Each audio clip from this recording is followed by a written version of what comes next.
Welcome to the 7th Ricky Gervais show on podcast. I'm Ricky Gervais, with me Stephen Merchant. Hello. And Karl Pilkington. Alright.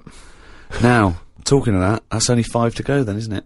5 to go in this series of 12. Oh, still seems a lot though, doesn't it? We'll take a little break. I'm sure we'll come back. Through popular demand, I'm hoping. Yep. I'm hoping to put that on the poster, back by popular demand. Well, I'm hoping it's by overwhelming public demand. Yeah, which is exactly. my favourite. Yeah. As we're doing it for nothing. Yeah. We want to get a little bit of a pat on the back, don't we? Exactly, please. Do they give awards out for podcasting? Oh, if they do, hello, I am already writing my speech, baby. I was thinking that everyone listening, if you want to register your email with us, we'll let you know when we're back on air. Maybe later in the year. Go to rickygervais.com and just register, and then when I do a general mail out, I'll let you all know when Karl Pilkington is back. You are a good guy to these people, Rick. No sweat. Now, there's been an awful lot of correspondence. It's backing up there. We've got acres of it to get through. It is a bit mental, actually, but it's very flattering, and thank you all. And people have sent such brilliant things in and spent so much time doing them. There's someone sent in this mock-up of... We were talking about the those Russian sort of iconoclastic artifacts, and someone's mocked up Karl Pilkington as Saint Karl the Bewildered.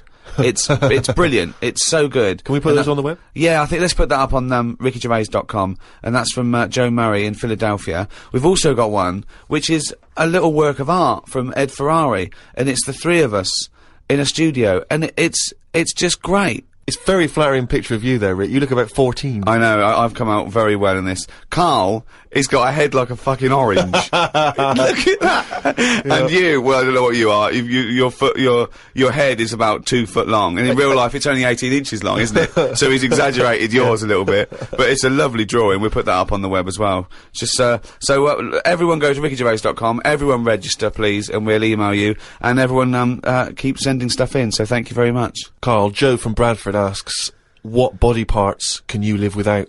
He wants to know. He's obviously having sleepless nights thinking about this.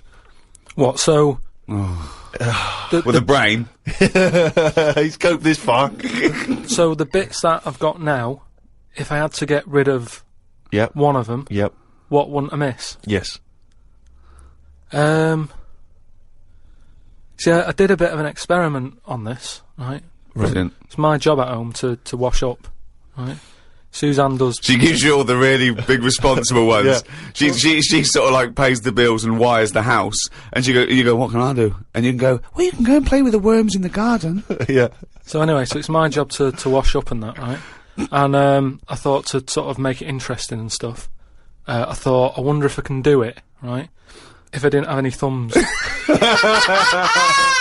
And so what did you do? So I just sort of sliced off your thumbs. I just sort of held them in, and it's amazing how, like, it took me ages. Just having, like, that one thing gone. Well, it's part of our evolution, the opposable thumb. Basically, that's when we soared. These are milestones in human evolution, the opposable thumb, the forward-facing eyes, the upright. These are massive things in taking us out of the animal kingdom. And one day, Karl, you'll walk upright. Yeah. But what do you mean about eyes facing forward? You mean before we got here, there was people whose eyes were looking in their head?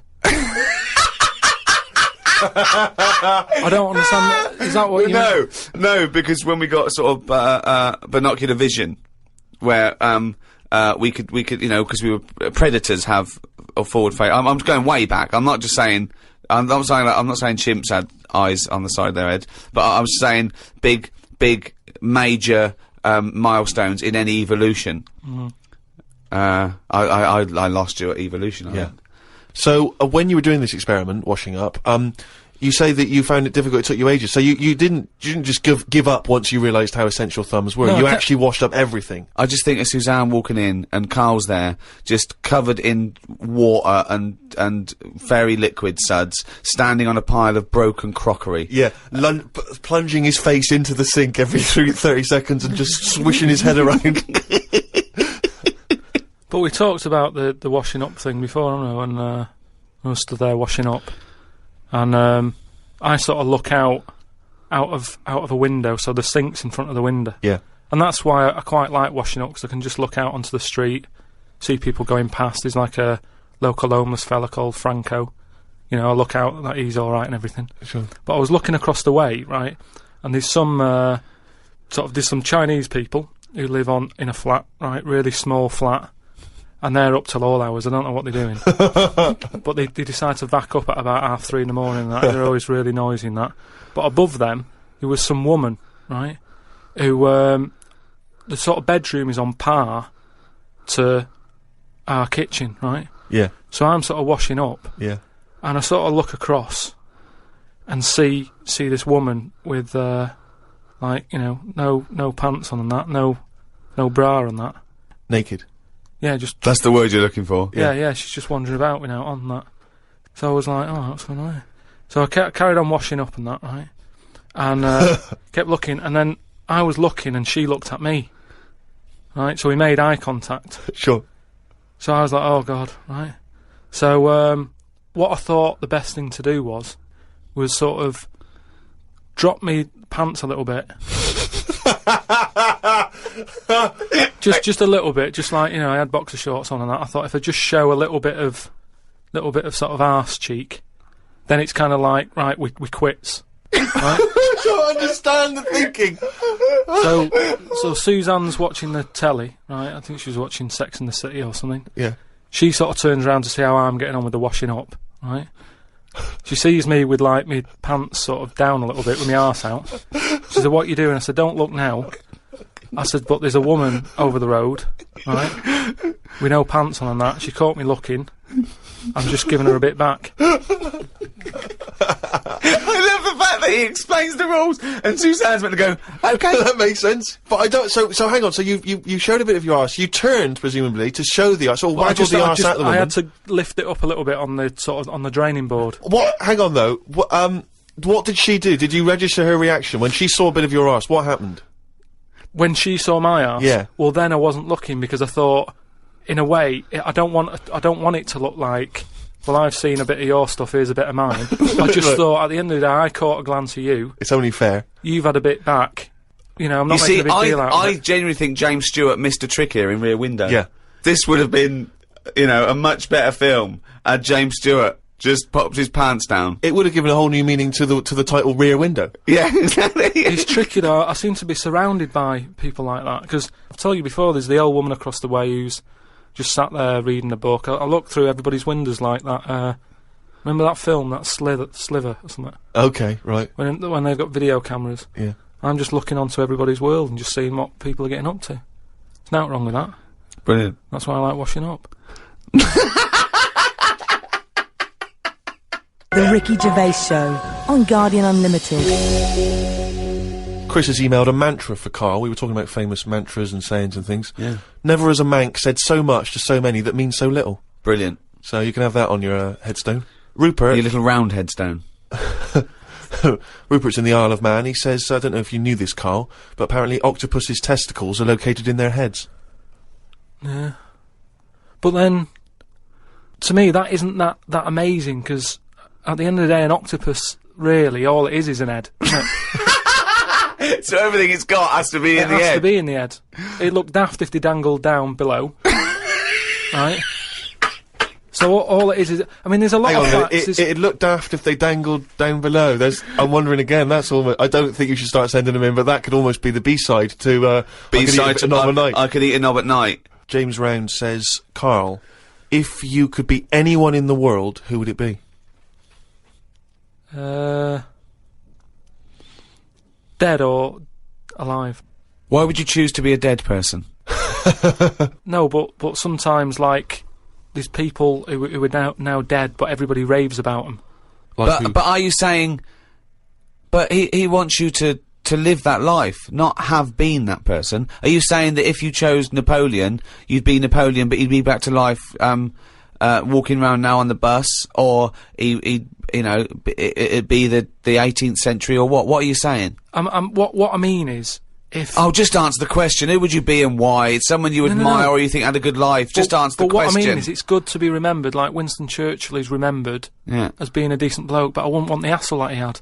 So I don't want to live his life. Right. but it's good to be. You'd like to be Winston Churchill, but you'd like to have a paper round instead of saving the world. Yeah. Well, that's what I mean. But is he saying whose job would I want to take on? It's not that complicated. The question is this: if he could be anyone in the world, who would Karl be? That's the question. That's all the information I've got.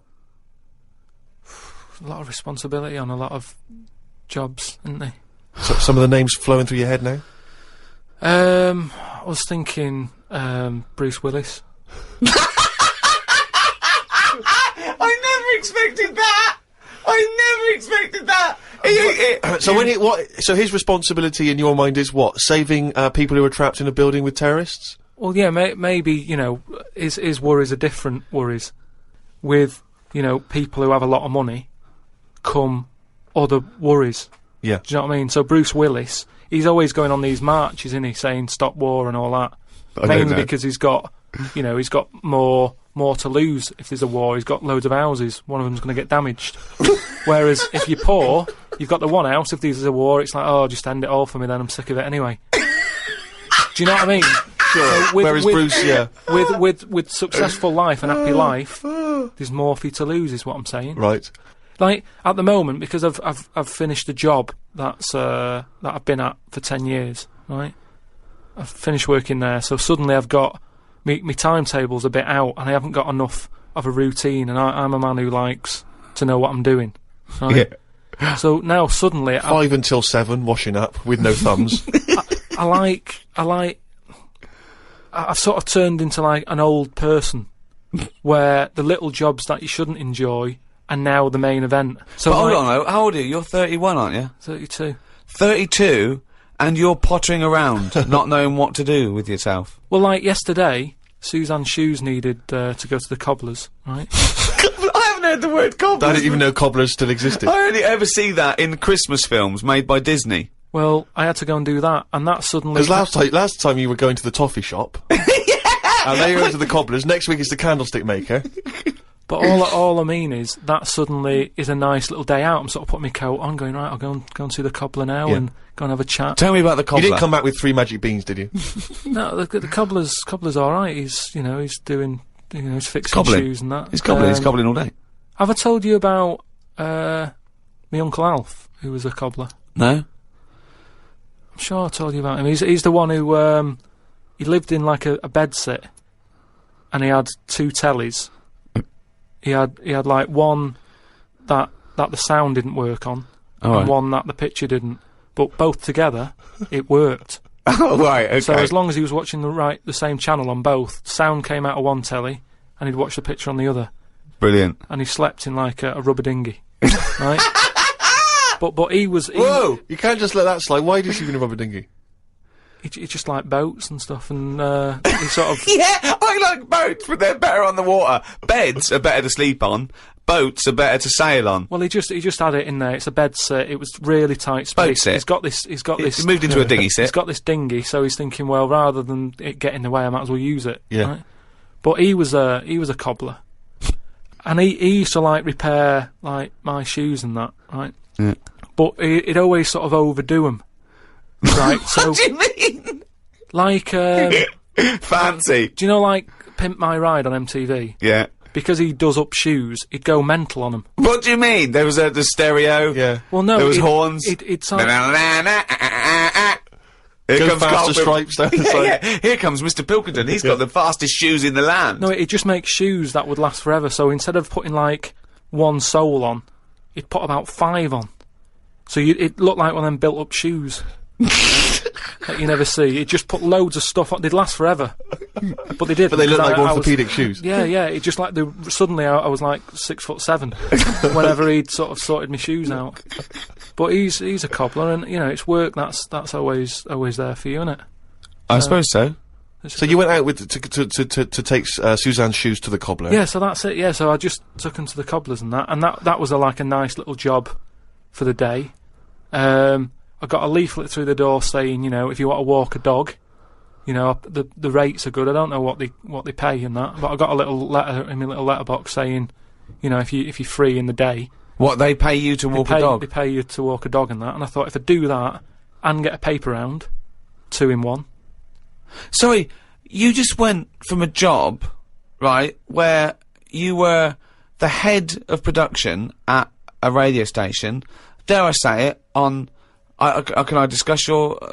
Well, it was an alright wage, yeah. It was very good. But I wasn't happy, so it's pointless. No, I know that, but to go from the head of a department on a lot of money to walking dogs and doing a paper round, I don't know. No, but it's about being happy, isn't it? I know, but that's commendable if that's true, but... okay. And that makes you happier? Well, I haven't walked the dog yet, but I'm just saying if I do... I mean, I'm not taking it if it's raining. I'm just thinking if it's a nice sunny day and I fancy a potter, I'll go round to her and say, well, how much are you paying? I'll take the dog a walk and stuff. But I can't believe some of the words that have cropped up in this. It's 2006 now. Potter, cobblers, toffee shop. It's very, very strange. Do you live in Narnia? The Ricky Gervais Show on Guardian Unlimited. Right, a lot of people are sort of emailing in sort of brainy stuff. Brilliant. Right, which, you know, the more the merrier. I'm happy getting all this stuff, and if you know, it grabs me eye, I'll run it by you and you can sort of tell me about it and that. And getting a lot of stuff about philosophy. Oh, yeah. And all that. Descartes, that's another one that's mentioned on an email. Descartes. Yeah. The French philosopher. Yeah. What's your question? Well, he sort of cropped up on an email. Someone said, what do you think of him? And I was like, oh, I don't know. He, famously, he pondered his own existence, cogito ergo sum. I think, therefore I am.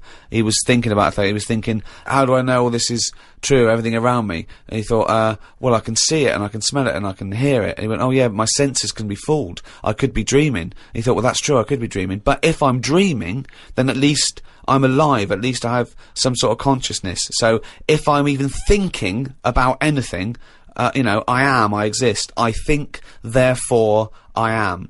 Cogito ergo sum. But we don't need to know the Latin bit. Why is everyone always going back to Latin? It was ages ago. Why is that language always being... And were Latin people always in a rush? Because they seem to be like words for full sentences. Why couldn't they just take the time and say what they want to say? And it's just like, what was the rush? To teach Latin! What about Plato? Right, Greek. Right, now, would you say he's a bright bloke? Yes, I would. I'd say he's a very, very bright bloke. Right, let me tell you this. Right, if he's that bright, you know how he got killed? No. Got hit on the head by an egg. Fucking hell! Well, he's not so clever then, is he? That's what I'm saying. Boo! What's the story with the egg? He was on holiday or something, right? And... He was on holiday. In Greece, probably. He was having a walk about, and a bird was flying over his sort of. This over the bird beach. was what? A great auk? What size bird killed him with his egg? It was a big one, yeah. Was it? And the way they used to crack an ostrich on a hang glider. The way they used to crack the eggs open to let the kids out, they used to drop them on rocks. What bird is this? Dropping its egg to let the kids out? You're a maniac! You are a maniac! And Plato had a little bald head.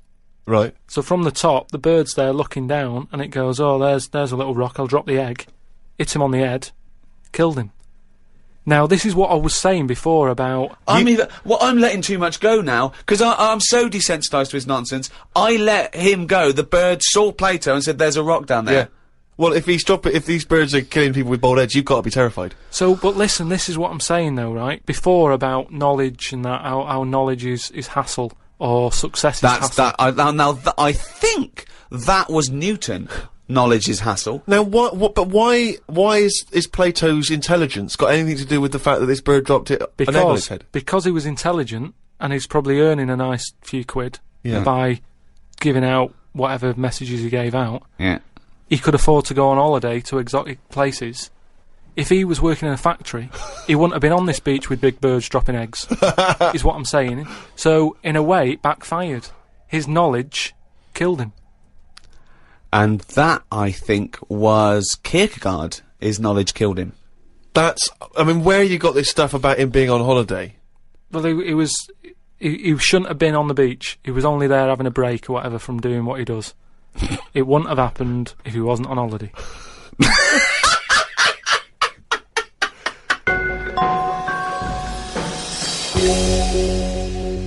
Again, I can't remember which show this was that we were discussing this, but we talked about well-known phrases and quotes from the past. We talked about Benjamin Franklin. People have this is an email we've had saying, Karl, what do you take by the well-known saying, "A stitch in time saves 9"?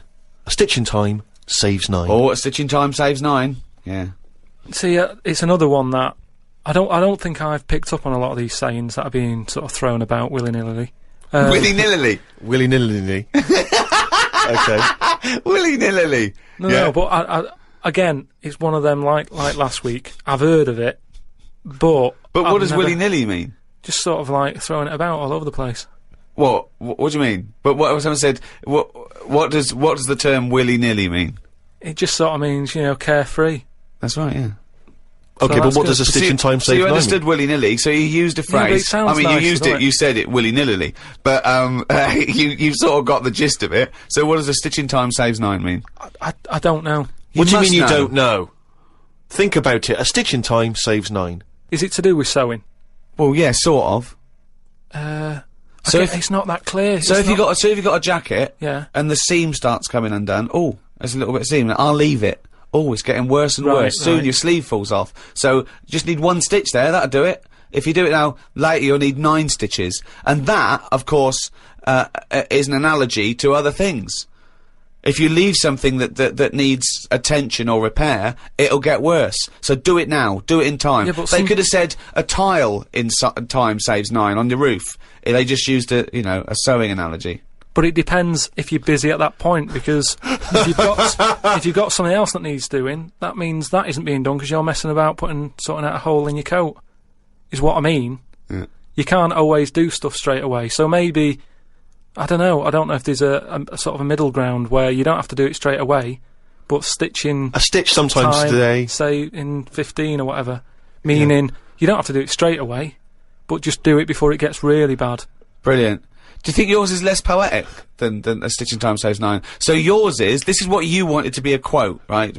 Well, you could do it now, but if you're doing something else, then, well, don't do it immediately, but do it soon so it doesn't get really bad. Karl Pilkington. No, but it's the same. That's the same way I treat most things in life. It's like I never go to the doctors unless it's really That is sensible. bad. That is very good advice. No. That's brilliant advice Well, for it anyone is, though. listening. Never go to the doctors. Unless it's really bad. But that's why a lot of people, particularly working class people, die because they don't want to bother the doctor, or they're mildly embarrassed, or they don't know symptoms, bad symptoms. Go to the doctor if you're not sure about something. Like you were terrified to go and have your prostate.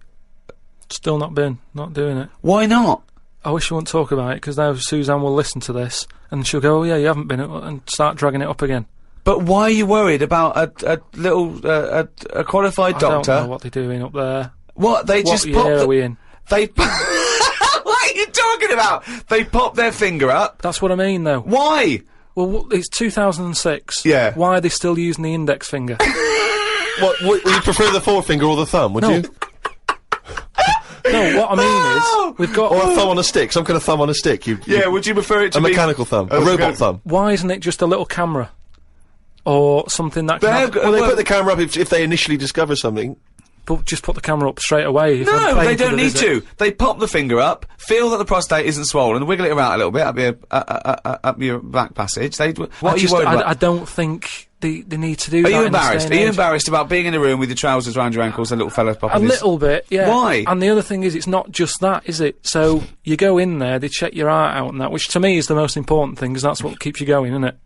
Yeah. You've got to go there. You Yeah. sat on the bus stressing out, thinking, oh, in less than half an hour I'm going to have a finger up the arse, right? What is the problem? And they go though? in, they check your heart, they probably check your testicles and that. What's up with that? They take your testicles, yeah? Yeah, That's but it's all building, and you've sat there going, oh, soon that'll be happening. Yeah. And that's what puts me off.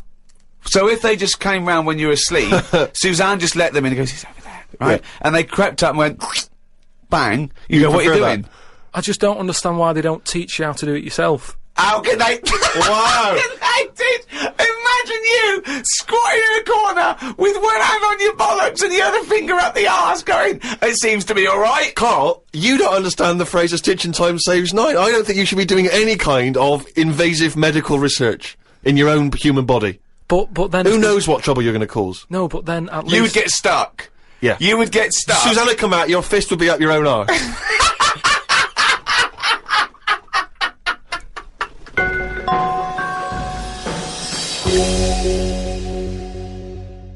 Okay, I think it's probably time. Let me just check my watch. Yeah, it's monkey news time. Oh, chimpanzee that monkey news, you. Right. Last week we talked about, you know, the one who was good at getting up buildings and that for putting out fires and stuff. Ended up working for the fire department. Yeah, not true, but Sure. But if the building had good grippage, he was right up there. Yeah, it's not true, but go on. So this week, anyway, it's more about tall buildings and stuff. Oh yeah. It was this bloke who was a builder. Oh yeah. Right? And you know what builders are like? They sort of move about, don't they, from sort of building to building, just building. Well, yeah. Well, once they built it, the building's done, and they move on to build some more. Building to building, just building. Yeah. So he goes to his next job and that, right? Who does, the builder? The builder. Yep. He goes to like the boss, new building. the boss of this building, who's building it. Right. Okay.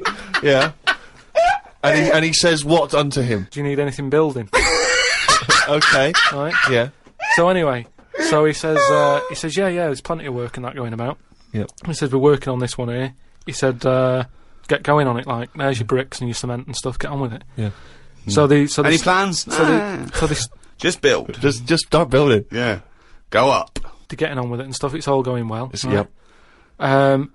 But he notices that there's someone working high up, right, on the Okay. top bit. Sure. Because do you know, like, there's girders and stuff on these big buildings. Yeah. And he's still building the bottom bit, And which he's is still, weird. yeah, well, that's the way they do it there, apparently, just to sort of speed it up, work from top to middle, from top to bottom. if you Sure. know what I mean. That's in imaginary land. We So put anyway. the spire on, now we better do the foundations, Yeah. and then put some stuff in the middle to keep it up there. So anyway, he's saying to, like, the other workers, he's going, who's that up there? Who's that up Like, there? He's working on his own. The little fella, was he? And, The little hairy fella up there. Who's the little hairy fella up there with the hard hat? and the other fellows were going, look, you know, don't ask questions, you know, the boss decides who he takes on, we're happy to be getting paid here. Don't ask questions! Well, I'll see him when he comes down. So he said, well, it's pretty impressive, you know, the work rate he's doing, the way he's getting from one girder to the other. Swinging, is he? He doesn't seem to be scared of the heights or anything. He said, no, just let him get on with it, you know, we work well as a team.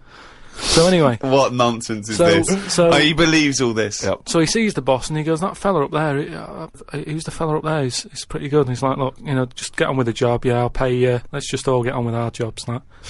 Lunchtime comes, they're all sat there, sat on a little wall having the sandwiches, he's thinking he'll come down in a bit. He's just carrying on. Is he just still going? Still going on that, right? So the fella says to the boss man, he says, isn't that fella up there gonna come down and join us for lunch? He said, like I said, mate, don't worry about him, right? He He's said, very "Look," secretive. I'm suspicious about this fella. I don't know, Yeah, why, I don't know. I don't know why he's working through his lunch. I don't know why he's not scared of heights. And I don't know why he's swinging from girder to girder. It's weird. Go on. So he said, oh, anyway, you've reminded me that he's up there. He said he's doing a lot of riveting and stuff up there. He probably needs some more nuts to... Right, sure. And what kind of nuts is that? Is that nuts to food or? So he said, what, nuts? He said, yeah, just, there's a bag full of them there. Just put them on the hook, send them up, and he can get on with his job. So anyway, he picks these nuts up. Nuts, right? yep. Just hooks them on. He thinks they're not that heavy, No. considering, you know, I mean, they're normally pretty heavy, aren't they? Like nuts Big and bag of bolts and nuts, stuff. yeah. So anyway, he has a little glance in. Oh, no, what's in there? Nuts. What, you mean nuts that you can eat? Nuts that you can eat, Oh. right? So they send the bag up, and he's thinking, what's all that about? He checks him out, starts to stare, works it out. You can see that he's a little chimp running about. So he goes, I'm not happy with this. Why So- isn't he? Because he's working for an organisation that's, you know, there's unions for this sort of stuff, isn't there? Yeah, he's not going, that's amazing. They've got a chimp riveting this building together. Yeah. that's not scary. He's wondering if they're breaking union rules. So he goes... You don't have to talk So he goes and has a word with He the boss. goes to the boss and he goes, look, I've worked out what you're playing at here. Yeah. He said, all them out Is the there... boss sitting in a tyre? He said, all them lot out there might not be wise to what's going on here. He Yeah. said, but I've clocked it, and you're sending nuts up to it. It's a monkey, it's not on. So he goes, look, you know, we just all try to earn a living here. He said, don't get involved in it. I'm happy to pay you, but I'm paying him. Don't interfere. He's paying him. And he's saying, look, I'm just not happy with this. It's not allowed. So the boss was saying, well, We to be pay honest, peanuts, mate, we get monkeys. he said, to be honest, mate, you know, he's a great worker. He's known for doing what he does. He's a good grafter. If one of you's going to go, right, I'm afraid I'll have to let you go because he's been here longer than that. Yeah.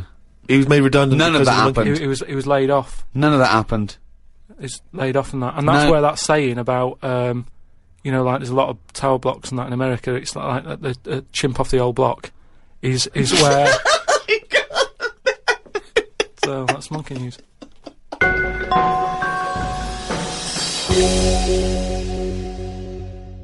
Thanks for listening to this podcast. Who was it hosted by? It was hosted by a great bunch of guys called Positive Internet.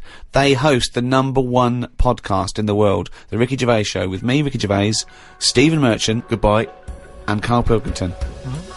Hello, welcome to the 8th in this series of 12 podcasts, The Ricky Gervais Show, with The Guardian. I'm Ricky Gervais, hello, with me Stephen Merchant. Hello. And Karl Pilkington. Alright. So, thank you again for all your emails. We're getting thousands. We're up to about 250,000 hits a week now, people listening to this show. Blimey. 250,000 people bothering to go in and listen to this show. Nothing else in their lives. Nothing All around the better to world. do. It's unbelievable though. North America, Asia, South America, all over Europe, and thanks to everyone in England as well, where we do it from in a little room in London. Keep going to rickygervais.com and registering, because so when we finish these 12, we can email you when we come back and start again. We're going to need a little bit of time off to record the second series of extras. Well, I'll tell you more than that, Rick. You're going to need some time off just to have a little breather, because I know how hard you work. And you, mate. Well, thanks, mate, but I mean, you blinking work hard. But Karl's been on holiday again, hasn't he? Oh, yeah, that's right, yeah, because, Karl, you don't do anything. And you have weekends off. You take at least 5 or 6 weeks holiday a year, even though you haven't got a job now. You're meant to be doing this, and yet you still So go your on whole holiday. life's a holiday, basically. Yeah, why do you need a holiday? You potter around. Your big day last week was going to the cobblers. So why do you need a break so much this week? It's just that, you know, it's good for your brain and that, isn't it? It opens it up a bit. You are not evidence for that. Where did you go? Gran Canaria. For a week? Yeah. Just sitting around? Well, there isn't much else to do at Gran Canaria. I mean, I don't want to go slagging a place off, because every time I seem to talk about somewhere, get into trouble for it. Right. But it's just like a big rock. It's just volcanic, innit? And you must have looked like a little barnacle on that. Have you been there before? Been near it before to another rock, which was just. But it was what, the you same had your sort of fingers thing. burned, why did you go back? Because you think, well, they can't have loads of these islands that are the same, like just a big rock with hotels on. They can't get away with it. So you think, And they well, the obviously next are one. getting away with it. But why do you keep going to these places that are rocks? Why don't you investigate first? Ask your travel agent, is this a giant rock? Because that's what you do, innit? You go and find out yourself. I mean, when Armstrong went to the moon, what was he expecting up there? That's a fact. That's a big rock, and he still went all that way. I don't know what that point was. No, Fair enough. so what I'm saying is, though, sometimes Tell us about the moon landing. What, as you started it, what do you know about that? You know, because I mean, so far you've given us a lot of insight into the moon landing. So there was Armstrong. There was Armstrong and that. Yeah. There was fella called Buzz Yeah. and another bloke, Yeah. Poor bastard. Yeah, never remembered. Yeah, go on. and they went up there, got out. 2 of them did. One of them didn't bother. The one whose name, don't know who he was. Didn't even get out to stretch his legs, right? Went all that way. They had a potter about, had a wander, came back again. Yeah. So, that's all you need to know, isn't it? Yeah. But And in they- your opinion, pointless? To me, yeah. But to them, I'm sure they had a good time, and that's what I'm saying. Sometimes you just take the risk, don't you? Go and visit a place, make up your own mind. And so, what do you make of this place? You enjoy it, Gran Canaria? It was just a big rock, but did you I bet the moon was better. Really? What did you do? It was just, you know, it's one of them. It was big hotel, which is that's where I made a mistake. It was one of those like big, massive places where there's loads of people, and you know, you go for your dinner. That describes a hotel. Yeah. No, Sounds like no, one to me. You've nailed that. But I've the- been to a few, that sounds like it. No, but do you know what I mean? Though there's the nice small ones where it's just enough people, but this is like mental, and it was all, it was full of old people really. Ugh. I mean that's probably why it's called Gran Canaria, right? Because it's just Grannies old people. everywhere. Yeah, right. But what I thought I'd start doing is start a diary. Okay, why? Just 'cause I sort of had a bit of time on my hands and that. Just thought, write it down, write stuff down. And do you hope that this one day will become one of the great literary documents like Samuel Pepys' diary? I haven't heard of that. Is it any good? You've never heard of Samuel Pepys' diary? No, the most famous diary, other than probably Anne Frank's. I've heard of Anne Frank's and that, and I thought if she's sat in a loft, knocking stuff up, not much going on in her life at that point, yet she was still writing it down. Yeah, whereas you've been to Gran Canaria, yeah. I thought, so there is stuff going on that I can chat about. Start a diary. Sure. You started a diary? Yeah. And what are you going to do? Did you keep it up every day? Yeah, just, Oh, can I read it, please? Well, a diary's meant to be sort of... Please, can I read some out on this podcast? Karl... Some of it, though, is only relevant to me. It's sort of... Oh, this is... Please, give me it. Oh, my God. I mean, this isn't... I haven't just... Look how big it is! It's one of those desk diaries. It's huge. It's about a foot long. And it's Oh, that is amazing. Imagine if Anne Frank's had been like that. As she got out... Right. Everyone would have heard it clank down on the desk. Yeah, but my writing's quite big, isn't it? Oh, look! Give us that. Do you know about joined up writing? Have you heard about There's that? no point. Amazing. Sometimes you can't read it, can you? So it's Right, best okay. to look at ancient times. Oh my God! It starts on the first day. This is wonderful. Going on holiday to Gran Canaria today. Woke up to the news that Tony Banks had died. There was a piece on the news about how everyone was shocked. Got me thinking about an invention that would be good. Right, a watch that counted down your life. If it says you've got 3 days left, go to the doctors. Told Suzanne about invention. She said she wouldn't buy one. But she said that about the iPod. How would this device work, this watch? I mean, how would you know when you were about to die?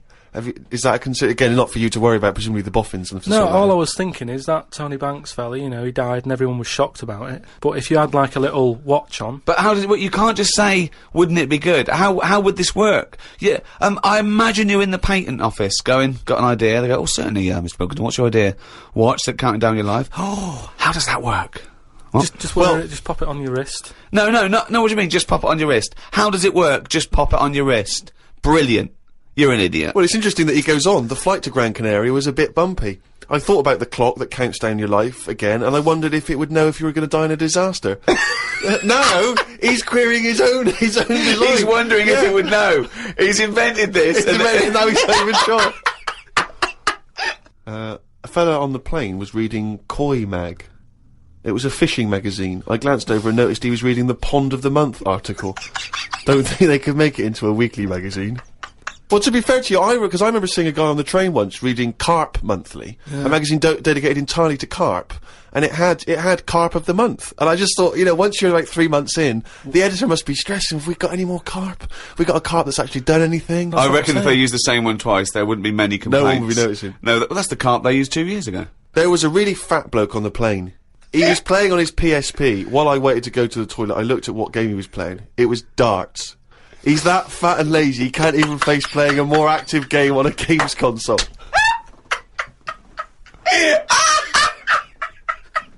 Me and Suzanne got off the coach along with a couple of old people. One of them was in a wheelchair. I don't think it was wise of them to come to a volcanic island with a wheelchair.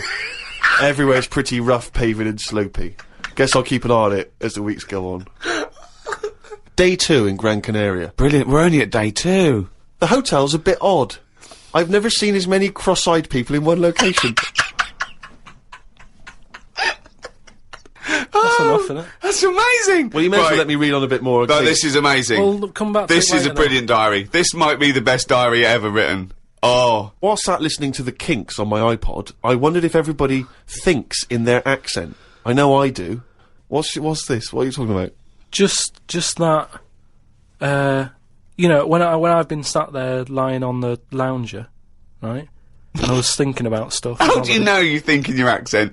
Tell me a typical thought. Because what I mean is, say if I was like, if I saw something, right, do you know how I say, like, oh, that's a bit weird, isn't it? But that was I don't being have said. to. But when you think, I don't think the sentence is like I'm saying it. It's just a thought. The thought appears. It's conceptual and it's already there. It's not like I go, Rick, what? Just looking at that fellow over there, were you? Yeah, I was. Yeah. I was thinking it looks a bit weird. So was I. I don't think out whole sentences. Whereas you have Karl, stop listening to the Kinks for a minute. Look over there. More cross-eyed people. No, well, that's Is that how your mind works? In a way, yeah.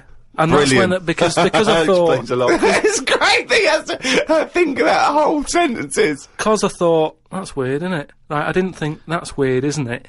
And I thought, I actually think in my accent. And then I thought, does Stephen Hawking, does he, when he's doing his maths and that, is he, I don't know where he's from, so I don't know what his accent would be like. I think he's from Kent or Cambridge or Oxford or something. Right, so, So you think he might think in his voice, in that voice box computerised thing. voice? Just wondered. Had lunch inside today due to shite weather. Sat next to an old fella. Old men's ears and noses carry on growing as they get older. Suzanne noticed his fingers were fat too. Maybe they continue to grow. Suzanne didn't laugh when I said her arse had the same problem. Day 3, cloudy start to the day. Had pie and chips in a cafe. Had a bit of an argument with Suzanne because I thought it was daft that we were paying for food when we were on an all-inclusive holiday. Changed my mind when I saw they sold pie though. The cafe was called Tattoos. The fellow who owned it didn't have any tattoos. But we never saw his wife.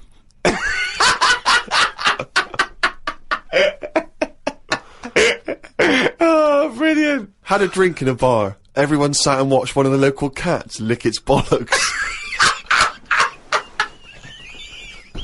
It's the greatest holiday in the world. That's the entertainment in that town. Went back to the hotel and had a sleep before tea. I love the fact you're moaning about old people, but you're just as bad. You've done nothing so far. He's done nothing, he's got a big hip. Oh, God. Woke up to news about ducks being badly treated. There was a really ugly one with bent legs. I'm gonna die. Why does he write this down? Oh, God. Oh. There is a fat bloke from Bolton who is in the pool as I write this. He's got a big tattoo on his back, but I can't work out what it is. ... He just got out of the pool and burped. You just felt like you had to keep us abreast of that. Everything's in the diary. I just seen it get to the point where you're going, breathed in, Yeah. breathed out again. There was a big fat fella in the sea who kept his t-shirt on. If you're big and fat, is there more chance of you getting burnt because there's more of you on show? I asked Suzanne and she said she didn't know in that sort of not listening kind of way. I wanted to hang about to see if the fat bloke was going to get in the kayak, but Suzanne said we had to head back. Just let him waiting to see if he's going to capsize. We go home today, so we got up early to get the last bit of cloud.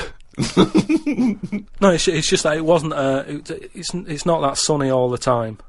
I mean, I was sat in weather that if it was like that here, there's no way I'd be sat in the garden. Yeah. But because you're on holiday, it's like, well, we got to sit in it. Put your coat on.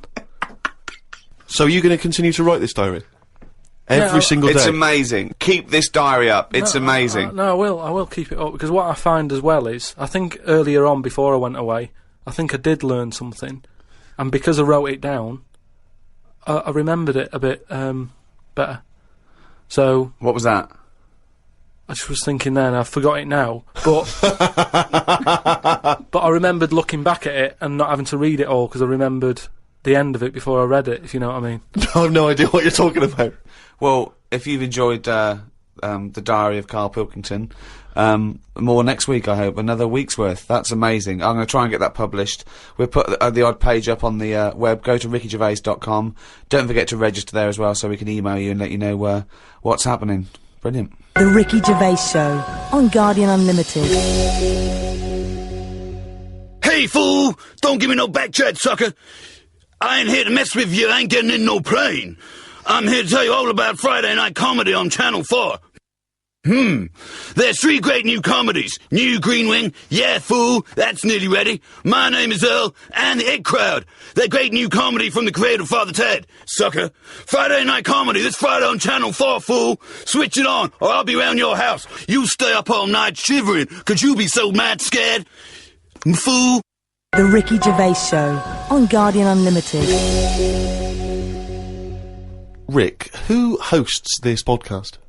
The guys at Positive Internet, why? Now, I know you're a big fan of those guys. Yeah, because they're brilliant. Well, yeah, they are, and they'll tell you they're working overtime. Because we've had an email from Jake, who's the director at Positive Internet, and apparently he's been in touch with the editor of the Guinness World Records book. All right. And he's hoping to see if we can get this podcast in the Guinness World Record breaking section, or the podcast world record breaking section, or whatever they call it. I don't know exactly what record we'd have broken. I assume it's just sheer number of listeners, is it? Or yeah, been with the number one? it's the number one podcast, and it's the biggest downloaded show ever at the moment. Right.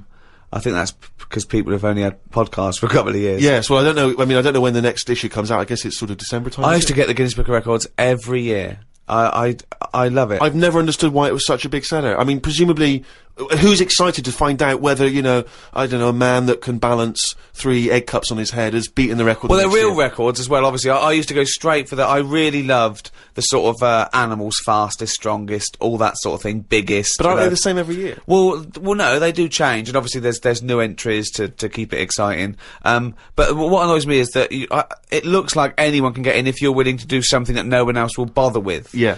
They did one on Big Brother where it was the stacking sugar cubes, and I was thinking, well, no one's going to bother beating that. No. There's people that walk along with a milk bottle on their head. And no one's going, oh, I'm a bit jealous of Bill. Why? He's broken the record. What? For walking along with a milk bottle on his head? Yeah. Yeah. I'm going to go into training tomorrow. They're ridiculous. Yeah, yeah. You know, but I do like the real ones. There was one in there I got on a couple of years ago, and it was about disasters. And there was one where there was some big ornamental incense burners at this thing in I think Thailand or Korea or somewhere, and they fell over. And they killed 7 of the congregation. And the headline was biggest joss stick disaster. Now again, there's no one trying to beat that. There's no one going, we need 8. Yeah. We need 8 people. We're going for it tonight. What do I have to do? You have to stand quite near those big joss sticks. Okay. And what record am I breaking again? We'll tell you after. Also, I think a lot of people waste their energy on this because there's one guy in there that can do the 100 metres in 11 seconds running backwards. And I want to say to him, turn round. Because I think you'd be fast forwards, you know. Yeah, if you'd have only, from the age of 10, sort of, you might be, you know, one of the fastest runners in the world. Because you're never going to be considered one of the great athletes for doing it No backwards. one knows about him. That's not going to ever be an Olympic sport, No. running backwards. Or, and now the 100 metres. Oh, one of them's putting a milk bottle on his head. yeah. This is one to watch. There was a guy in there, I've always been fascinated by the guy, he had, the world's longest fingernails. And they were truly extraordinary. And they went out and they started to curl round, obviously. And in the end, they almost looked like sort of they're just a big spiral of Right. gnarled old fingernail. But I just thought, it just seemed like such a terrible affliction, really, to be walking around, you know, with these giant fingernails. So much you can't do. Just missing out on, you know, Jeff, you coming bowling? I can't. You know, just so many different things that you miss out on. I've never quite understood who's willing to have this eat into their life. You know, it's going to take over their whole life just so they can have their photo in this book. It seems a very bizarre impulse. Karl, have you ever been tempted by any world-breaking attempts? Do you find them fascinating or futile? I mean, you don't get paid or anything, do you? No. They do it for the pride. We'll say like the fella who can run with a milk bottle. Could he get a milk round? Do you know what I mean? I can understand that if you can use the skill, Yeah. but like you say, if it's getting in the way of your life and that, then what's the point? There was a kid at school who said, I'm in the Guinness Book of Records. And I went, oh, yeah. He said, no, I am. And he brought it in. And now, I don't know if this is a valid claim. He claimed to have been in the audience for what, in this particular edition, was labelled, you know, the largest audience ever for a sporting event. Some giant Super Bowl game in America. Oh, and he right. claimed to have been in the audience. Now, does that do you think he deserves to say he's in the Guinness Book of Records? Well, sort of. I think that's a lot. As it was the largest audience ever, I think a lot of people can claim that one. I mean... If he wanted to get a name check on doing that, he would have been best saying, I was sat in the audience in a bath of beans. Because then that would add to it, and you get a little, you know, they'd have you in the picture, wouldn't they? So... He's Mr. do it Trick that there. way. Yeah. The Ricky Gervais Show on Guardian Unlimited. Harry from Canterbury wants to know whether any of us have ever had any cruel nicknames. He claims that he's quite tall and rather hirsute, and he says he's often called Lurch or Wolfie. He's always thought that Karl looks a bit like Mr. Potato Head. Yeah. No, there's no potato that round. But, I suppose you could fashion a potato to be that round. Yeah. Maybe we could, if anyone can carve a potato into the roundest head ever, pop a couple of eyes on it. Make it look as much like Karl as possible. Exactly. But yeah, any nicknames? Did you ever have a nickname, Rick? No, mine was boring. I didn't have any. It was just around the name, like Jerv or something like that. No, I didn't have nicknames. I always wanted a nickname. I just thought it was quite cool for some reason, particularly because gangsters always seem to have nicknames. you know, Lefty. Fingers. Yeah. Lefty, yeah. Scarface. Yeah. And so I decided that I thought, because no one was giving me a nickname at school, it was kind of annoying, or certainly not to my face, Yeah. that I decided to just come up with one. Yeah. And so I remember I was at lunch once, and I just said to my mate Phil, How old were you? 12, 13. Brilliant. I just said to him, Phil, don't know if you know, mate, but, people aren't calling me Steve anymore. Everyone's calling me Spud now. Now, I don't know why I thought Spud, it's weird, we should talk about Mr. Prepared. I don't know why I thought Spud was a cool nickname. I think It's a grown-up name, though, isn't it? and it's also because I think it sounded like, it was probably either something that you'd find in one of those kids' books, like the Famous Five, or like the Bash Street Kids, there'd be Spud. And I always imagine with Spud, he's not the leader of the gang, but he's a reliable member. I think You know what I mean? Spud is the biggest lorry driver in one particular sort of car park. Yeah. And here comes Spud. Yeah. And he gets out, all right, boys. And he's big and massive. And Spud can eat 2 breakfasts. Exactly, yeah. But I just, in my mind, it was, that I would be one day part of a gang, and it's, I'm Pinky, this is Jojo, and the tall guy Spud. And it didn't catch on, it did never it? really caught. And he just went, oh yeah, right. And no one started, and I was hoping he'd go, everyone's calling Steve Spud. Yeah. But of course- Hey, Spud. The first time I said Spud, you go, what? Yeah, exactly. You'd be really proud, wouldn't you? But I think that it kind of, actually in a way, it probably revealed that I just was probably not in people's thoughts enough to get for the nickname to catch on, because you sort of need to be a real player in the school. I think you should have gone something more memorable. I mean, I'm not going to say anything, goggle-eyed freak or anything. What? No, just... Well, no, it's good advice, Fatty. fatty pot That's belly. the problem. I wasn't fat at school, and I suppose Karl didn't have a round, bald head at school, did you? No. No. Did you have a nickname? Not really. I mean, there was a lot of people on the estate that I grew up on. Nicknames are big things on estates and that. Yeah. A lot of my dad's mates, right? What their nicknames did was tell you about them. Do you know how I said about the Elephant Man's a good name? Yeah. Because, you know what you're going to get. If someone said, Elephant Man's popping round in a bit, it wouldn't be a shock when he walked in. Yeah. Right? So it worked in that sort of thing. So there was John the Screw, right? John the Screw? Yeah. Well, he had sex a lot, or he worked in a prison? No, he had a DIY shop. so you had him, right? There was Fred the Veg. Yeah. Which is... I assume it's because he was at the same IQ as you. Or he was in a coma. Yeah. Right. There was my uncle, Tattoo Stan. All right. Yeah. He had like loads of tattoos that he'd just done himself. Oh my God. The problem was, because he did his tattoos himself, the ones on his left arm were really good. Because he was right-handed. On his right arm, rubbish. Right? So there was him. Great. And there was Jimmy the Hat. Jimmy the Hat? Yeah. Did he always wear a hat? No, he didn't. That was the point there. That he never wore a hat. That's amazing. Brilliant. How can you pick up on someone never wearing a hat? How would you ever notice? I'll tell you what, I've noticed something about Jimmy. What? Go on. He doesn't wear a hat. Why was he not called Jimmy the Parrot? Because he never carries a parrot. No, but that's just the way. I mean, that's how they work in it. I mean, Here comes Jimmy Three Legs. Why'd you call him that? He hasn't got 3 legs. I didn't really have one apart from, I had a CB.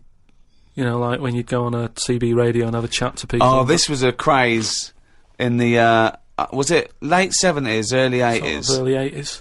And, it was just short band radio, wasn't it? Everyone had these little handsets and they'd speak to each other in the sort of local area. Yeah, it was mainly, I think it started off with like lorry truckers drivers, and isn't it? that. Yeah, truckers, yeah, because there was that thing from like about 1977, Convoy. it was Convoy, yeah. Yeah, so I had one of them, and my handle, I had 2 Handle different mean names. is your nickname, your Yeah, name? there's loads of code stuff. Yeah. I had a couple. I had there was Pilkio one, because Right. like I say, there's a lot of Pilkingtons and that in Manchester. So I just thought, give it a number. If someone wants Pilkio 2, it's open. Do you know what I mean? They can have it. And then Like it's people scrabbling. I want a Pilkio one. and then because I did boxing and that, Well, you did it once. Yeah. I'd Boxer Boy, because I thought that's quite a good image as well. That's kind of like people going, oh, don't mess with him. Do you know what I mean? Yeah. If he asks what your handle is, tell him. Do you know what I mean? Yeah. It's Boxer Boy and that.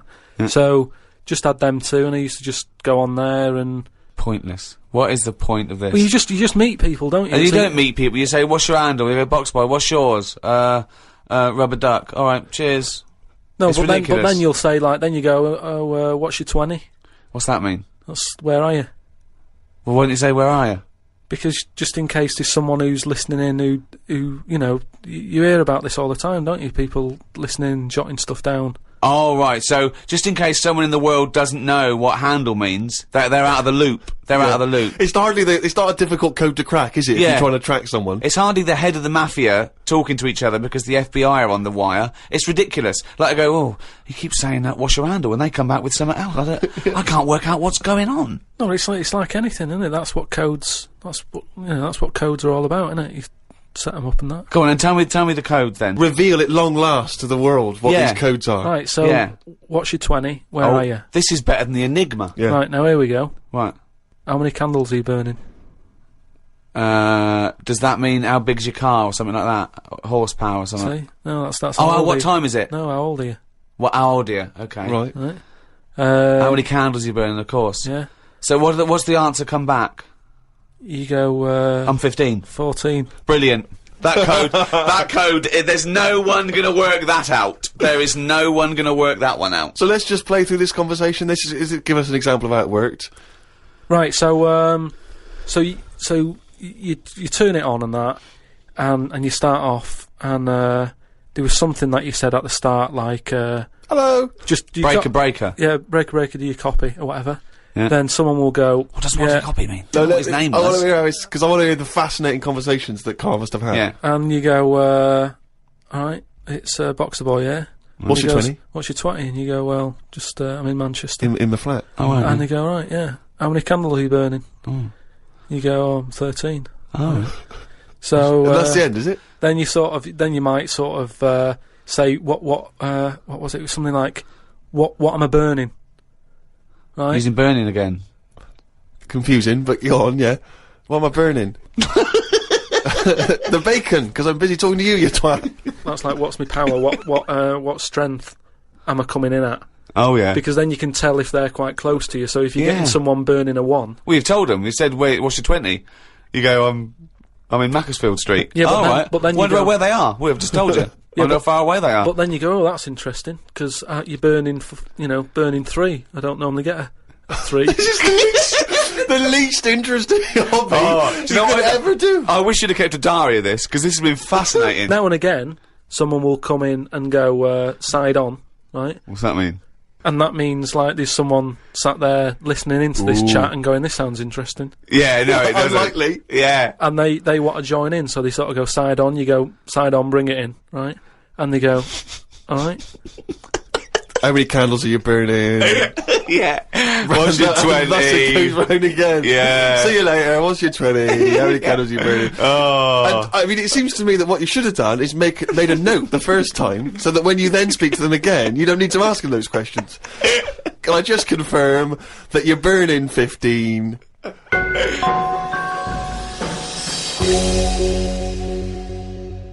It's that time again. Do the jingle.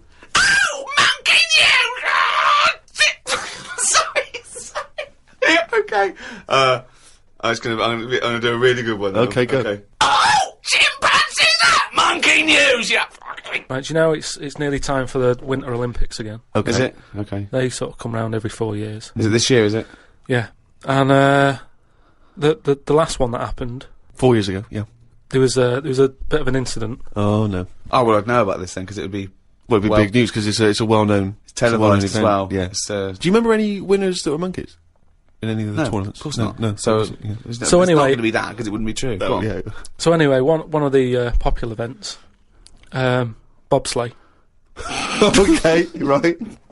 You know how it works. Well, you It's need like a 4 sleigh. men. Is it 4 men or 5 4 men, It's yeah. 4. So it's definitely 4 men that you need Need on a 4 football men. team. Is it and there's two team bobsleigh as But well. they're always men. Is that right, Rick? well, yeah, they have to be. Anyway, Human- so humans. Well, that's be humans. Yeah, Yeah, it's the Winter Olympics for Yeah, so let me just clarify. With the Winter Olympics, you can't have any animals taking part. No, and they also, well, no, because they wouldn't be allowed, and two, there's no way they could disguise it, because not only would they see it straight away, right, but they have blood tests. Right, okay, so, which would show up. so they definitely know if it was Well, they have any blood kind of tests. non-human. It's impossible. It would be literally impossible to have anything other than a human Taking involved part. in a bobsleigh team. Fine, okay, so carry on. So anyway, this country, I don't want to name them because they try to shake off this sort of, this bad news. Oh yeah, and you don't know.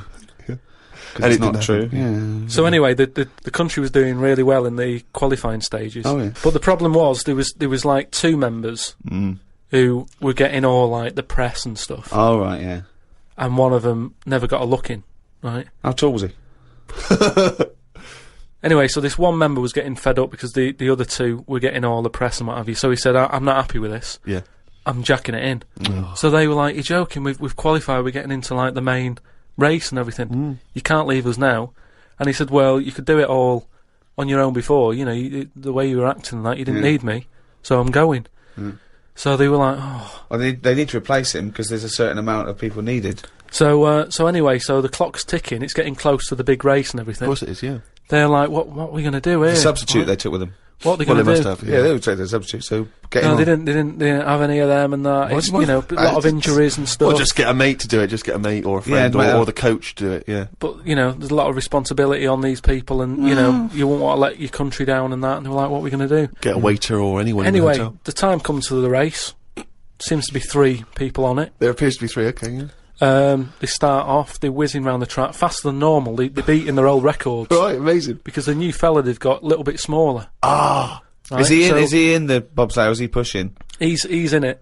Oh, all right, okay. Right? He's wearing a uniform and a helmet, though, we He's can't got see what he helmet looks like. on, We he's can't got see the his kit face. on. Can't see his face. Nobody knows who he is, but course the they do. country's loving it. Of course they They're do. like, well, it looks like we're going to break all our records, Good. It's good that they found someone new. Yeah. Bet the other fella who left is sort of kicking himself, thinking, I could have been part of this.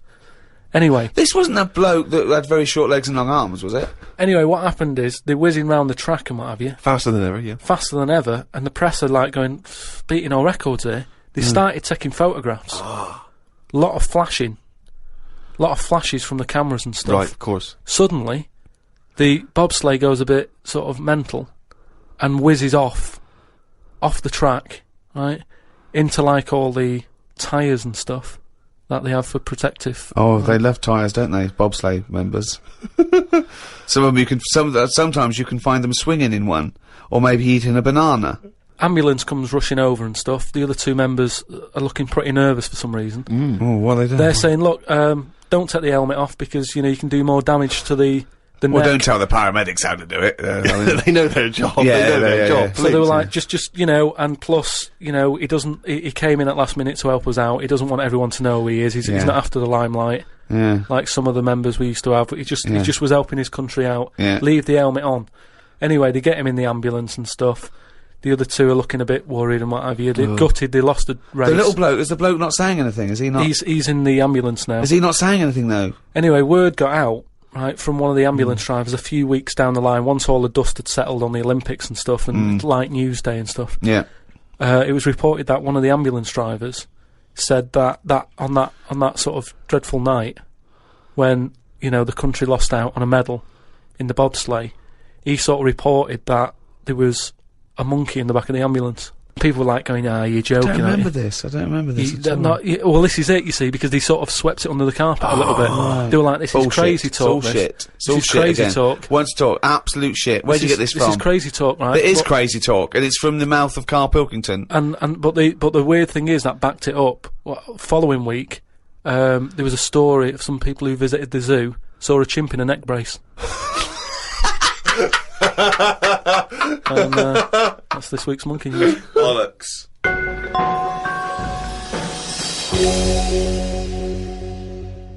Hasta la vista, baby. I'll be back.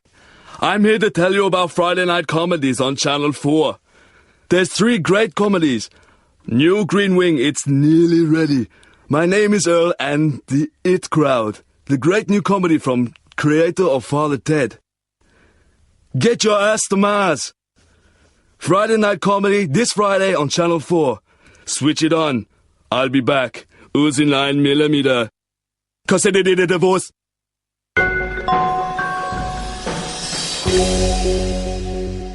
Well, that's the end of another podcast. Thanks very much from me, Ricky Gervais, with me, Stephen Merchant. Goodbye. And Karl Pilkington. All right. And thanks again to those guys at Positive Internet who host this podcast, the world's #1 podcast.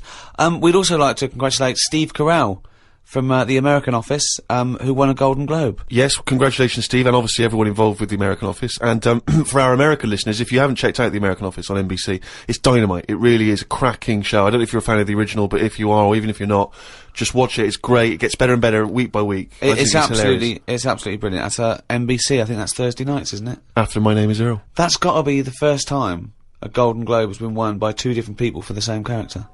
I think you're probably right, mate. Cheers. Hey, congratulations again for winning it all those years ago. 2. All right. 2. I don't need to mention 1, both. 2. Bye.